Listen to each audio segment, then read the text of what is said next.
In a world of endless, unreliable information, Nuggetz is empowering imagination and curious pursuits.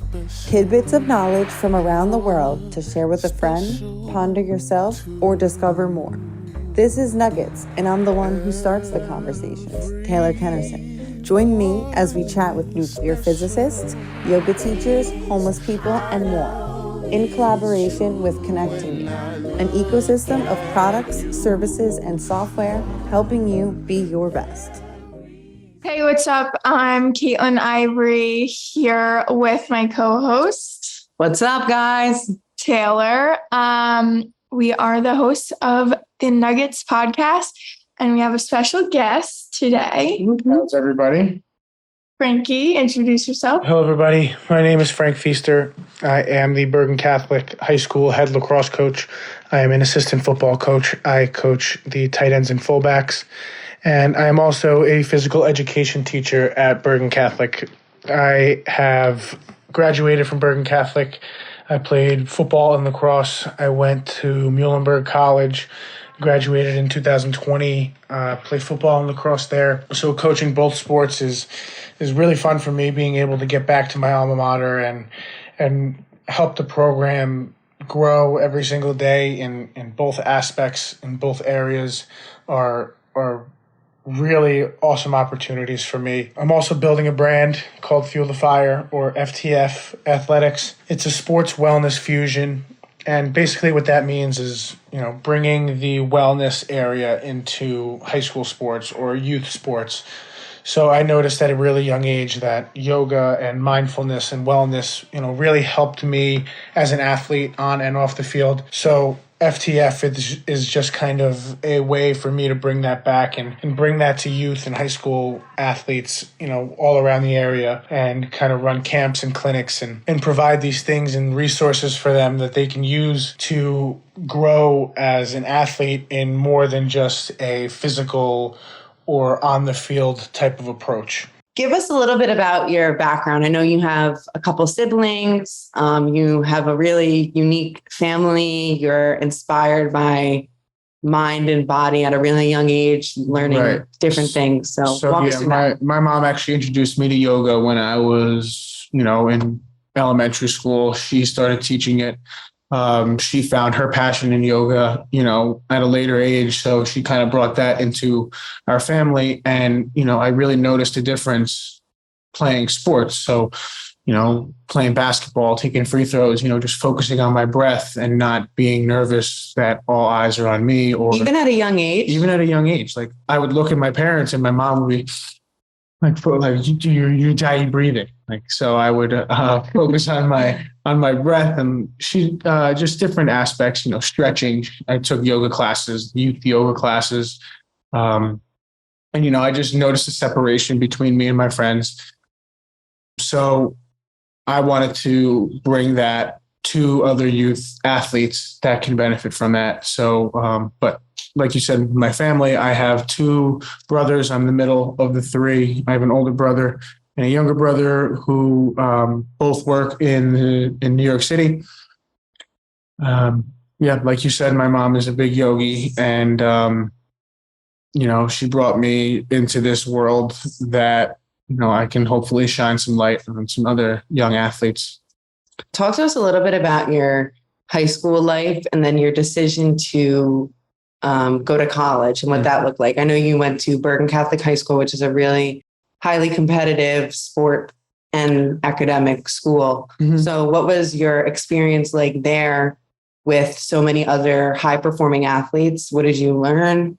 And then take us through your journey going into college. So it was easy for me going into Bergen Catholic. You go to a private school, you're going into, a new environment of people you don't know. So lucky for me, I had an older brother who was there, who was going to be a senior on the football team. So, I knew all of his friends. So immediately as a freshman, I'm talking to the senior football players, and everybody thinks I'm like hot shit. Like, I don't know if I can curse on this podcast, but we love it.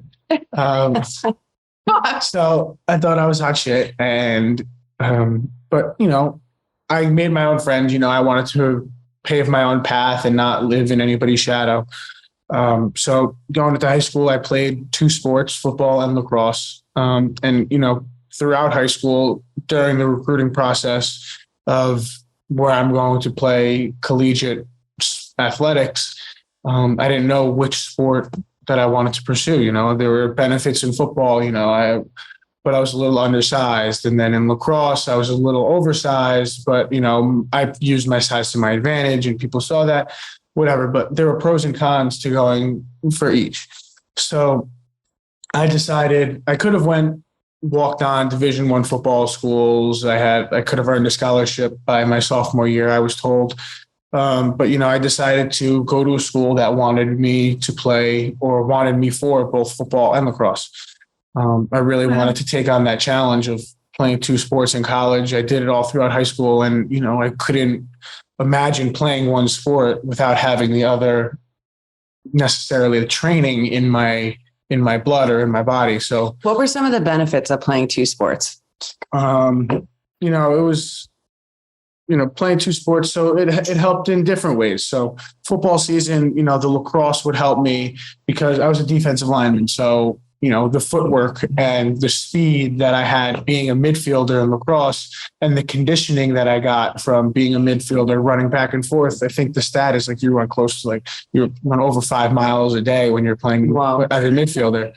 So it's a lot of running. So my conditioning is up. So I'm constantly I have a high motor and, I can push the pace on these, bigger linemen that can't really keep up with that pace of the game.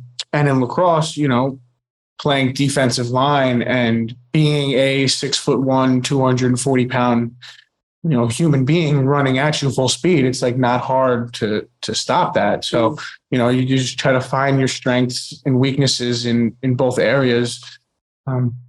But yeah, both of them helped tremendously, with each other. And, playing two sports in high school, it is hard because you have to sacrifice the off-season training. So lacrosse now is a lot about playing summer lacrosse and going on these club teams and going to these summer showcases. That's how you get recruited. But playing two sports, it's something you have to either grind through or sacrifice. I got spring camp or spring training for football. So I have to, not play summer lacrosse and hoping that my high school film is going to get me recruited. Or in football, if you want to, play lacrosse, you got to sacrifice your fall ball and, vice versa. There's a lot. Trade-offs. Yeah. There's trade-offs for sure. But it's all about how much you want to do it. And, it's easy for someone to pick a sport, but, when you can't, right, that's where the challenge is. Mm-hmm. So why do you think that you were fit to take on two sports in college? I didn't know if I was fit enough to take on two sports, but it was something that I wanted to do in the moment. It was something that, I had in my brain where I got to college, I'll get a season of both under my belt and then maybe pick one from there. But, I fell in love with the lacrosse culture and, the guys in the locker room, the football culture, the guys on the field and in the locker room, the coaching staff. I fell in love with everything. I learned so much from, both teams, both staffs, everything, that, when the decision came time, after my freshman year, it was maybe I'll decide after next year. I'll play both again. And the next year. And you just kept doing that? And you just kept doing that until, time runs out. So walk us a little bit before we dive into your experience in college. And then after that, walk us through an experience that you mentioned off record, but I would love if you highlighted that for our audience. When you were coming out of high school, you decided to take on an opportunity. So can you walk us through what that opportunity was and unpack the lessons and experiences you had there? So after high school, it was actually a couple of days before my graduation. I got a call from actually some coach in New Jersey saying, "Hey, Frankie, we want to invite you to the New Jersey North versus South, all-star game." So I'm "Oh, really cool. I'd love to be a part of it, whatever." So I go to, the meeting, whatever.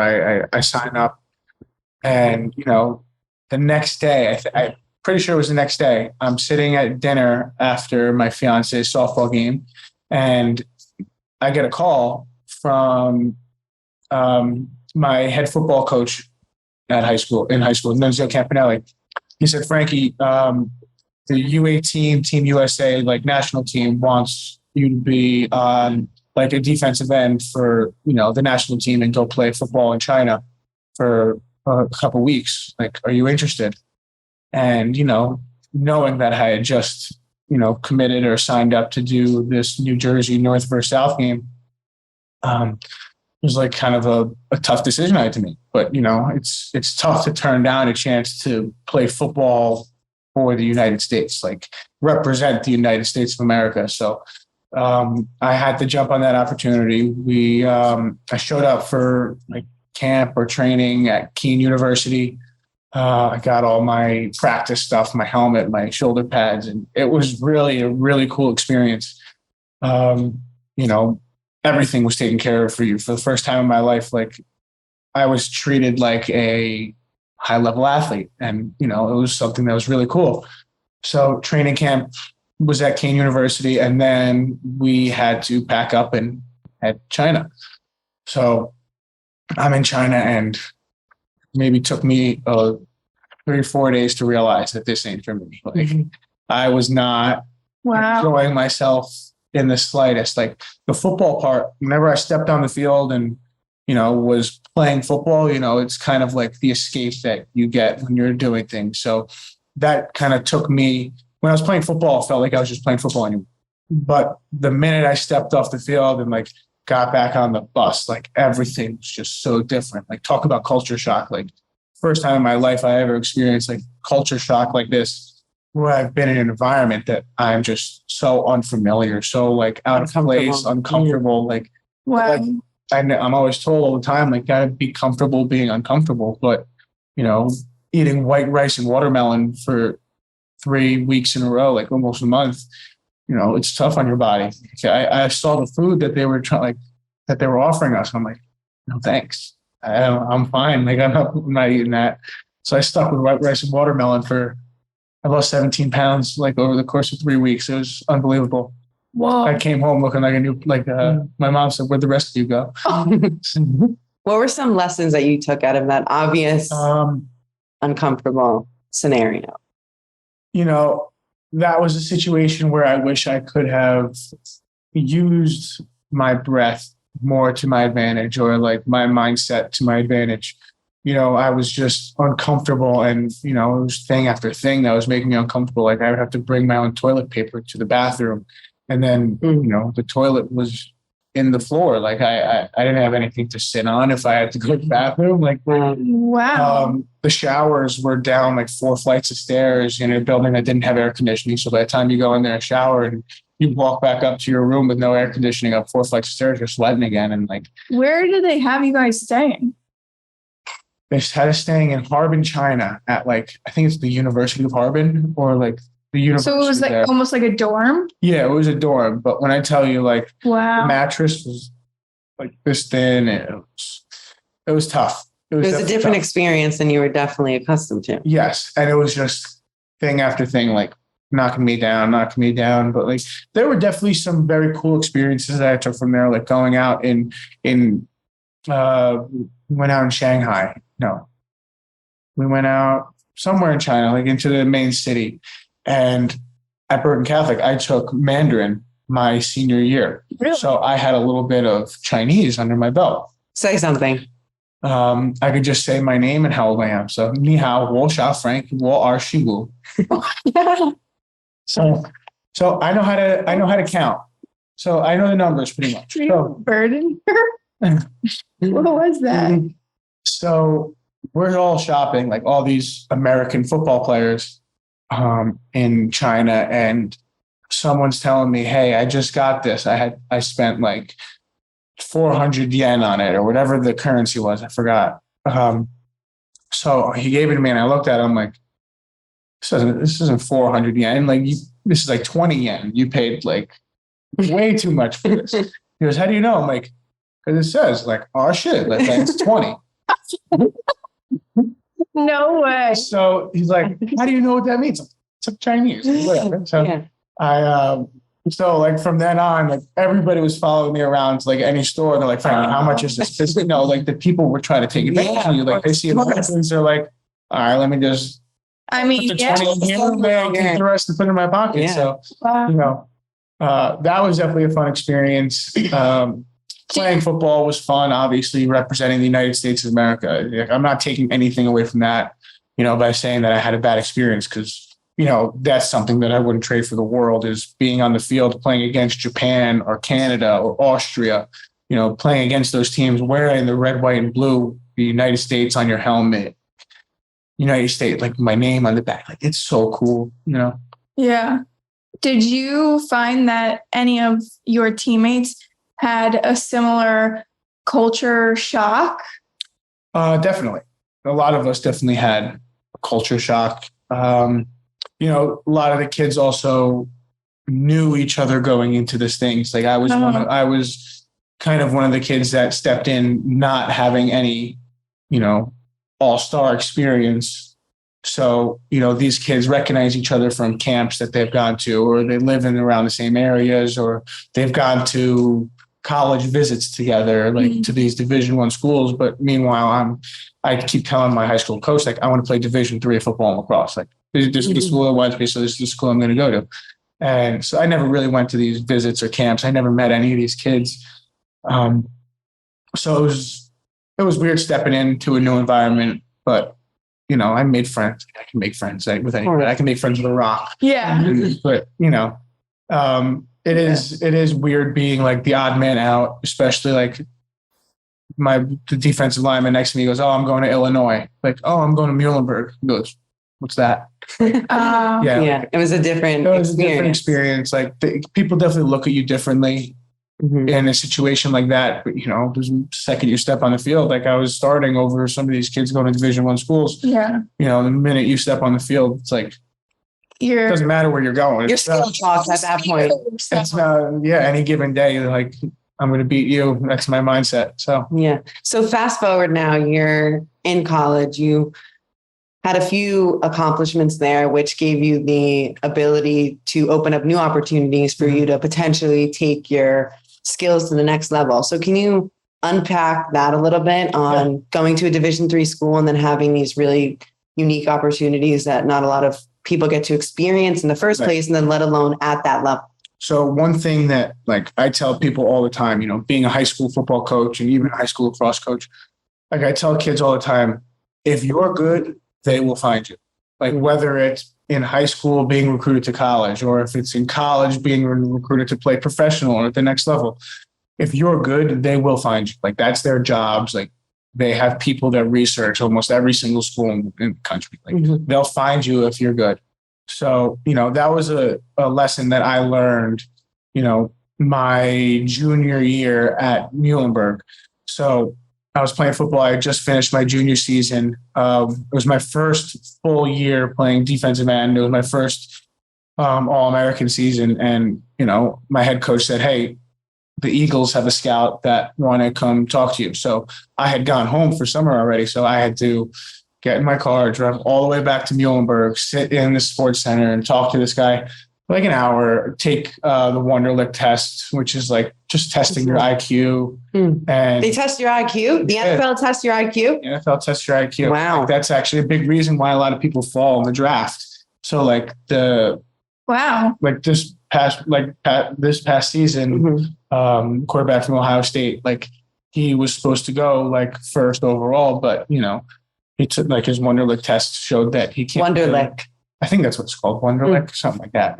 Sorry if I'm butchering the name, but they take this IQ test. They take your height, your weight, your wingspan, your hand size, your pinky size, your every size of your freaking nose. Like, no, not really, but like almost. They put metrics on every inch of you. Exactly. And like, that's the thing that's how they rank. That's how they rank you, which is horrible because, not once did he say, "Let me watch your game film," or like, I'm sure he's seen my game film, or not once did he say, "Hey, let's go on the field and you run a 5-10-5 for me."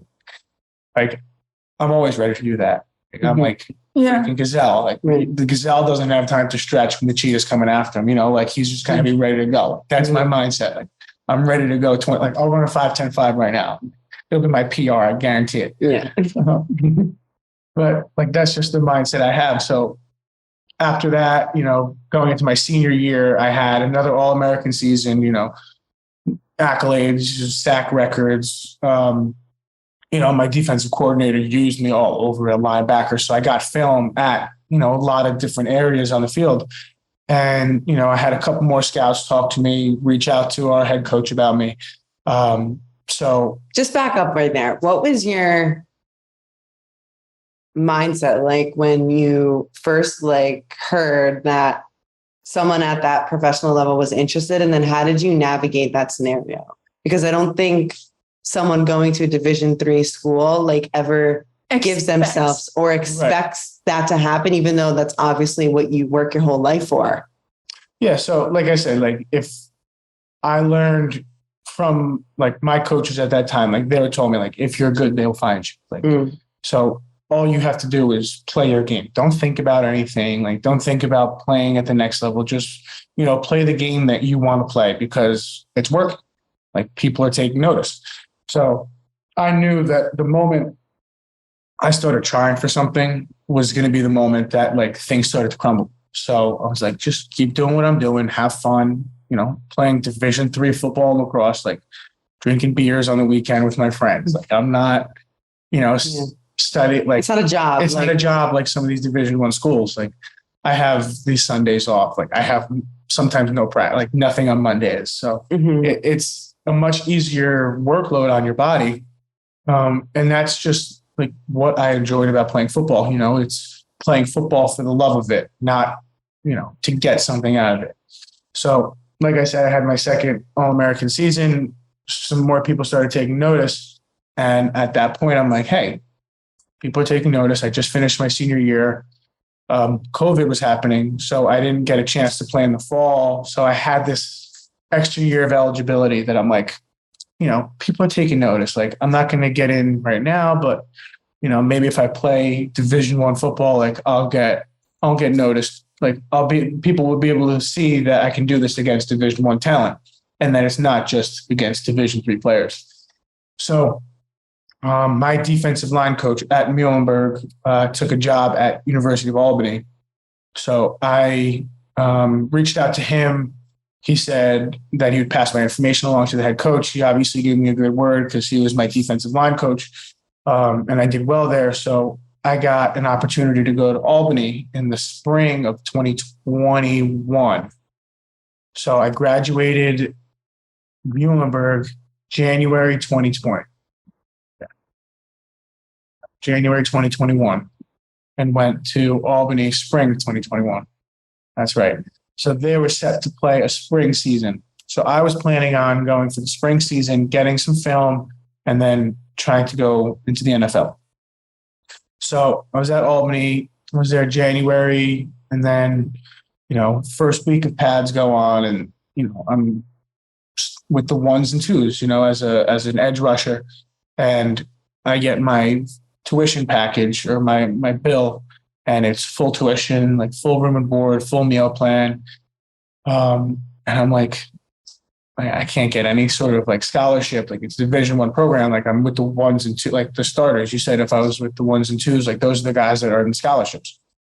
So they're oh, there's no money to give this year, but maybe if you wait till next year. I'm I just went through 4.5 years of private, liberal arts college. It's not cheap. I got student loans now. I got a lot of student loans. I can't take out another, because New York state schools don't give financial aid to New Jersey. So, I tried to apply for financial aid. Maybe that would help. But, my financial aid came back $0, 0 cents. Wow. So you went all the way.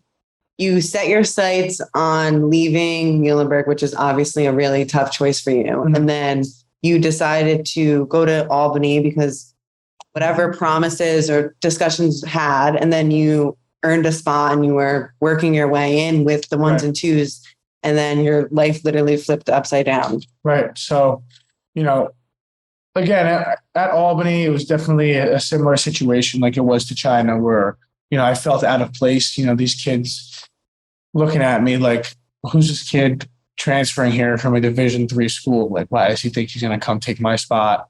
Like, but you could tell the difference in the locker rooms, being at a Division III school and then being at a Division I school. It almost seems like everybody competition. Yeah, exactly. It almost seems like everybody at a Division I school is there for themselves, while at a Division III school, they're there because of the love of the sport, right? Because they didn't want to stop playing after high school. Yeah. They're not like they don't really have their mind set on playing at the next level per se, but like going to Division I schools, you're kind of thinking like, hey, that's my goal. Like I'll get scouted, I'll get recruited, and I'll go play in the NFL. So like that's really the goal for the kids that go Division I. So being there, it was kind of just like, people look over their shoulders. It's just not the same. I didn't feel the same bond or the same camaraderie, or even at practice, like kids are trying to steal reps from you and then try to be your buddy in the locker room. It's like pick and choose your battles, bud. Be someone 100% of the time. Like don't be you 50% of the time and fake the other 50. So it's really an eat all world in that spectrum, because definitely. It comes down to there's only 30 something NFL teams with 50 something spots, and you're all clawing to get, on that roster. I kind of get it though. Like if you are at Division I and you are working quote unquote 7 days a week for 3+ easy hours more, then maybe I will steal your reps. No, but I'm not saying that's a bad thing. Like I want kids to compete and, push others for reps and, like be the best version of themselves and compete, be selfish. But for you at that point, it was something. But for me at that point, it was just it wasn't the love of the game that I was used to, it wasn't the team that I'm used to playing for. So it kind of just turned me off from playing. But, I couldn't give up like the competitive nature in me. So like, it's like, I was thinking about like leaving and going to coach and all that stuff. But I'm like, you know what? If I had this opportunity, like I had scouts reaching out to me beforehand, like, why don't I just, give it a shot, throw a Hail Mary? Like there's some things coming along. Like I'll try to get into a combine or something. So I left Albany mid-February, and so didn't end up playing that season. They actually, believe it or not, like 3 weeks after I left, like they canceled the rest of the season because of COVID. Wow. Yes. Almost a blessing in disguise there. Saves you a little time. Everything happens for a reason. So like crazy dodge there. So I got out and, I got an agent. So while working with the agent, I'm obviously training, What was like getting an agent like? And what is? What was the purpose of getting an agent? Because they have contacts, they have connections with people in NFL building. Yes, to go pro. So like I said earlier, the minute I said I was going to try to make this like a career was the minute it was going to crumble. Mm-hmm. So like it didn't necessarily crumble, but it didn't pan out. Mm-hmm. So I got an agent. I was training freaking every morning, like driving 30 minutes to my trainer, going through a really tough workout, then going home, coaching football. Because at this time, like, I don't know if I'm going to make it on a team. So I have to, start doing something, getting my life together. Yeah, planning your next phase of your life. I got to get my life together. Yeah. So I wanted to coach. I knew I wanted to coach and be around, students and athletes and, share my knowledge and my wisdom, to these players and to these kids. So I started coaching lacrosse at Bergen Catholic. While I was doing that, I was substitute teaching. So going through substitute teaching and then lacrosse practice and then a workout and then it's exhausting. It's exhausting. So I'll never forget the day. We were getting ready to play Mountain Lakes. It was a freshman lacrosse game. I was the assistant coach, and we just finished school, and I'm walking to my car to get my game stuff to put on, and I get a call from my agent. And I'm walking down. The kids are yelling in the hallways, like school just ended. So I like stepped into the gym real quick because it was the only like quiet room at the time. And he goes, "Hey Frankie, like keep your phone on. Like the Giants are going to call you in a little bit. They want to invite you to the rookie minicamp." That's So like I'm the summer training. That's like the summer training. It's like where it's right after the draft. They invite, people to the minicamp as an undrafted free agent. So I'm like trying to keep myself together. Like I have a game to get ready for in an hour. Like I'm freaking out. You're shitting yourself. So I'm in my car and the Giants call me. So like I get in my car and I'm on the phone and they're like, "Hey, can you be here tonight?" I'm like, "What time?" Like, time you need. Like we can have you check in like anytime tonight. I'm like, "I could be there like 8:00, like whatever, like 8:00. Sounds good. We'll have your room ready." So I'm like, "Oh my God, this is happening." Like I was just substituting for the Spanish teacher. Like I was just a Spanish teacher for the day. And now I'm going to go, be a New York Giant, like for whatever. Wow. Now, would you say that was a dream of yours? Yes, definitely. That was definitely a dream of mine. Like that, the feeling I had during that conversation and going through that entire process was like, this is it. Like I made it. Like I'm looking around, like I made it. Like walking into the facility and like people are saying like, "Here's your badge. Like here's all this. Like wow. Here's the food. Take whatever you want out of the Gatorade. Like here's your locker. Like here's all the stuff you get to get." When I walk into the equipment room, like what cleats you want, what gloves you want, what helmet you want. I'm like, "Are you kidding me? I don't have to pay for any of this." Like this is so much different than Mule. Mule with a t-shirt and lifting shorts. Like, everything else is on the apparel order. Yeah.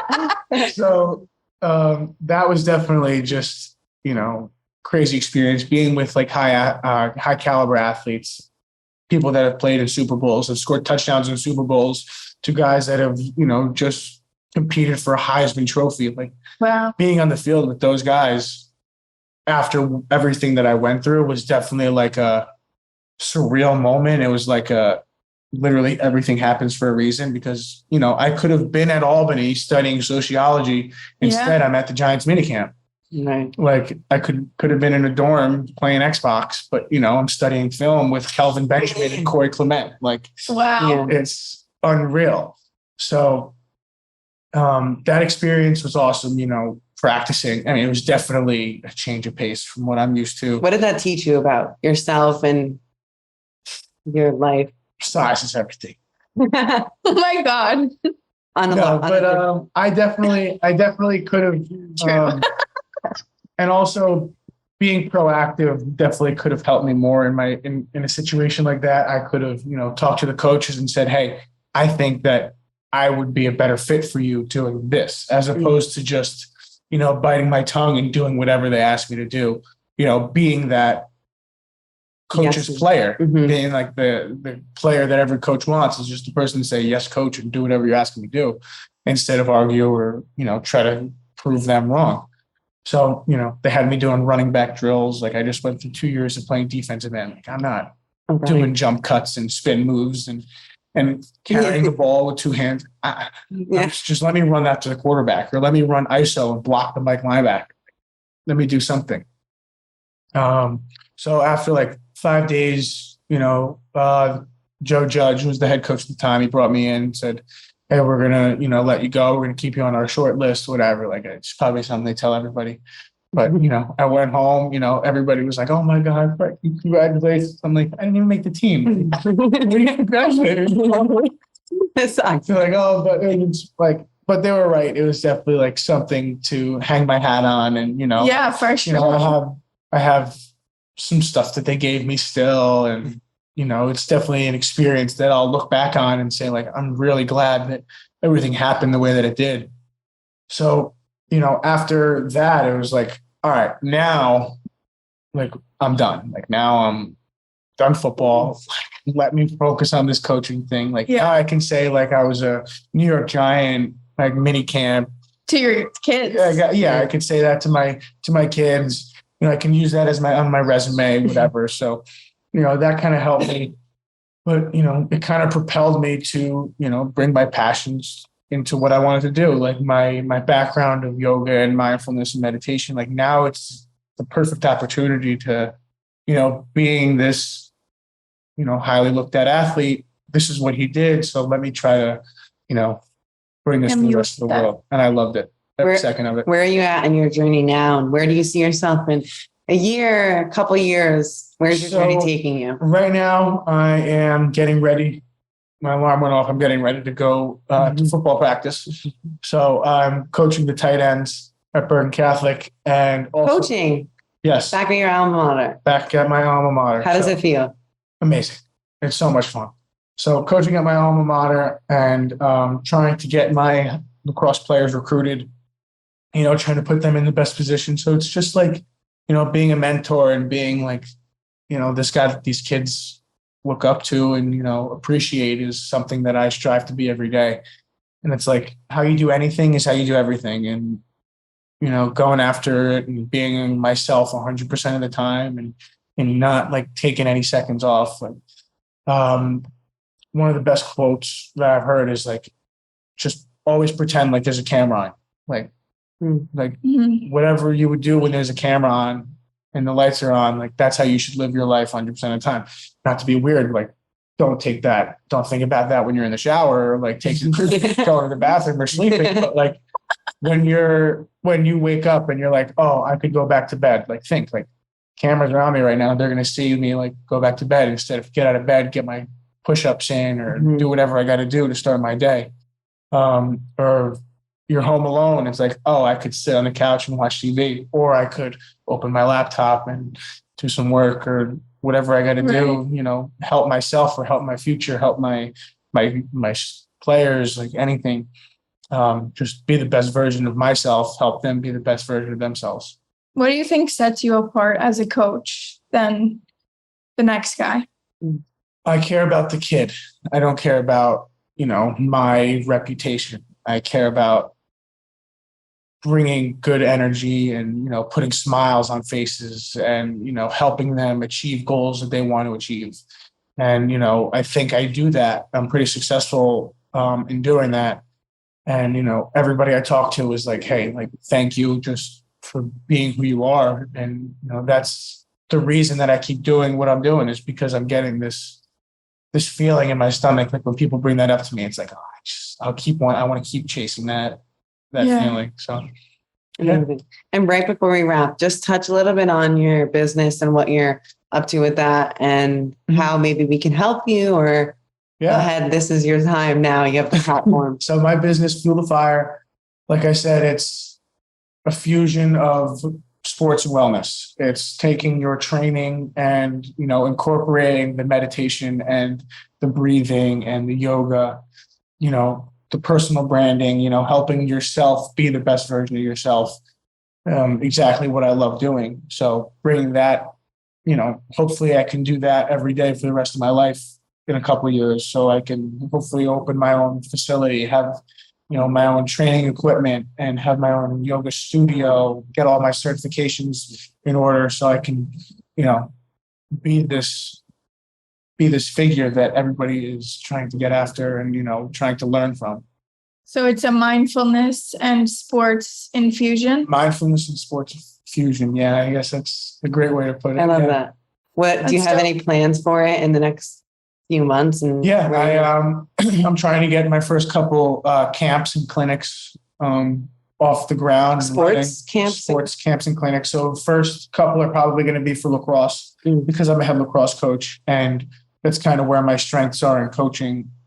Is those athletes, is running these camps and clinics, trying to bring awareness to Fuel the Fire, my name, and all that stuff. And in the next year or so, hopefully have my own club team. So I can have maybe these two sport athletes that want to do it only have, a couple tournaments in the beginning of the summer before their football season starts, or they only come when it's, convenient for them. There's something that they can, work on their other sport in the off season without fully committing to something, cool. for the long. Yeah, so that's super helpful. Yeah. As a former athlete, I think that's really special that you can bring that to young kids, especially young. And you you mentioned a little bit that you already bring it to the teams you coach, and just to see that transformation. You'd be surprised at how many high school male athletes like yoga. Really, There's a big stigma around it, but it's something that they'll knock until they try it. It's something that they'll say like, "Oh, you do yoga," like, "Oh, whatever," and then I put them through a class, and they leave like, "We do that again next time." Yeah, is that the response that you get? That's awesome. Almost every day I'm asked like, "When are we doing yoga next?" So it's it's awesome that these kids are understanding it and realizing it, how important it is for their body and for their overall health. Yeah. Amazing. Thank you so much, Frankie, for joining us. Thank you. Thank you. Appreciate it. This is awesome. I love the setup. Vibes in here. Immaculate.